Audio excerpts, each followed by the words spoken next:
this next song, and I know some of you have seen me enough that you've heard this story, but there's always people that haven't, so just bear with me. When I was first playing, those couple first years, I would play at weddings. It seemed like almost every weekend someone would ask me to play at their wedding.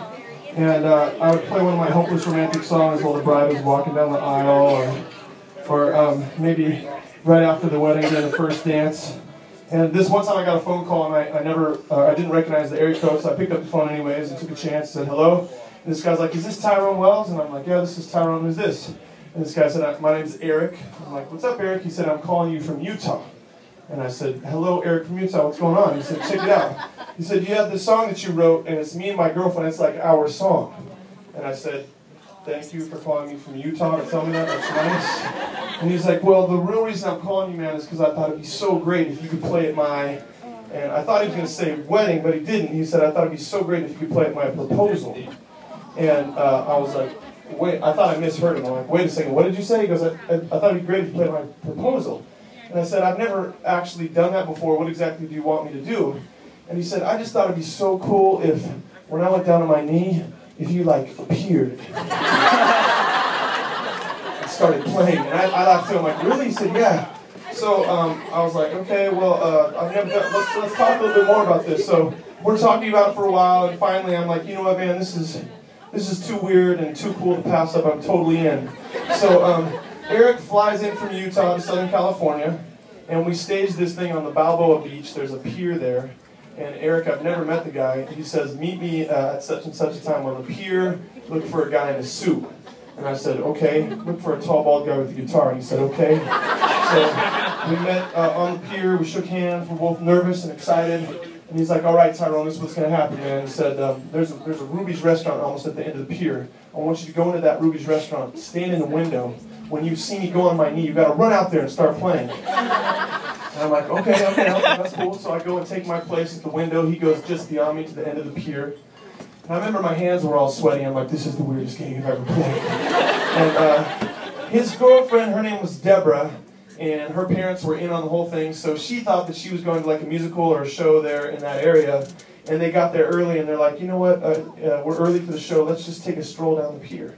She has no idea, and the stage is totally set. She's like, "All right." So they're walking down the pier now, and I could tell it was Deborah because there was a girl in a dress, and there was two older people behind her, a man and a woman, going like this, like looking everywhere. And that has to be Deborah. So I'm waiting, and I look over and I see that Eric has seen Deborah. She has not seen him, and you can almost see this guy's heart like beating out of his chest as he's watching her walk toward him. And then she sees him, and it's kind of a crazy moment. She's like, "What?" She starts running toward him, and he runs toward her, and he goes down on his knee, and that's my cue. But if you hit pause, there's a family of 5 that's moved in front of the window, and they're eating like burgers and fries, and I'm standing over their table with my guitar on my body, and I think they were getting anxious. They're like, "Can we help you? Excuse us, can we help you?" And I'm like, "I'm sorry." I start explaining what's happening, and then they're getting kind of, into the story, and we're all kind of transfixed. They're like, "Okay, so that's Deborah. All right, this is Eric. Okay, it's happening, yeah." And then they're like, "So when are you going to go out there and play?" And meanwhile, he's on his knee, and I'm like, "Now." So I throw open the door, and I start sprinting toward them because I was really worried I was going to miss the moment. And I know from Deborah's perspective, she was like, "Why in the world is Eric here from Utah in a suit?" And then I know she was like, "Why is that tall, bald guy sprinting at me right now with a guitar?" And I just tried to act normal, and I ran right up next to him, and I started playing their song, and everything was going cool, except for the part at the end of the story where she said no. Oh. That is not true, actually. She said yes. But, I got you, Iowa City. But that whole story is true, except for the part where she said no. She did say yes, but it did dawn on me while I was playing that she could say no, and that really kind of made me nervous while I was playing. And like, this would be so awkward. I would be like, "I'm gonna go get a burger. You guys should probably talk."